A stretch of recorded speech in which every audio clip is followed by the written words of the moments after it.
Polling రోజు భారీ వర్షాలు, వాతావరణ శాఖ హెచ్చరిక, 5 రోజుల పాటు ఎల్లో అలర్ట్ జారీ చేసిందట. పోలింగ్ రోజు అడగోలుగా వానలు ఈ వానలేందో ఈ కత్తి మొన్నటిదాకా ఎండ మండిపోయి మాడల్ బగ్గున మడతా ఉండే. 13 అంటే ఎల్లుండే పోలింగ్. ఇక ఇయ్యాలతోని ఎన్నికల ప్రచారం బంద్ అవుతుంది, సాయంత్రం బంద్ అవుతుంది, ఎన్నికల ప్రచారం బంద్ అవుతుంది. ఇక మరి ఏమవుతుందో ఏమో కానీ జర ఓటింగ్ లో పాల్గొనండి అన్న, ఓటు వాడుకోండి, ఓటు వేయండి. ఓటు చాలా విలువైంది.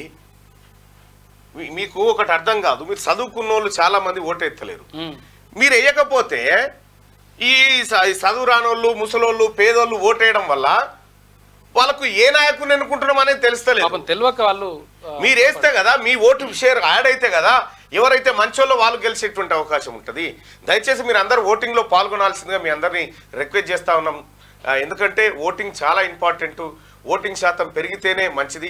అయితే ఈ ఎలక్షన్ కమిషన్ కూడా ఓటింగ్ లో పాల్గొనమని చెప్తా ఉన్నారు. కానీ మేమేసినటువంటి ఓటు సరైన వ్యక్తికే పడుతుందా లేదా అనేటువంటి అనుమానాలు ప్రజల్లో ఉన్నాయి.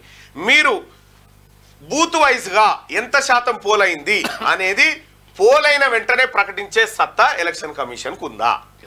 ఎందుకు ఇప్పుడు పోల్ అయిపోతుంది, 48 గంటల తర్వాత పోలింగ్ శాతం పెరుగుతా ఉంది, ఎందుకు జరుగుతా ఉంది? ఈ అనుమానాలు వ్యక్తమవుతా ఉన్నాయి. దీనికి వివరణ ఇచ్చుకోవాల్సినటువంటి అవసరం వికాస్ రాజ్ గారు అలాగే ఎలక్షన్ కమిషన్ మీద కూడా ఉంది.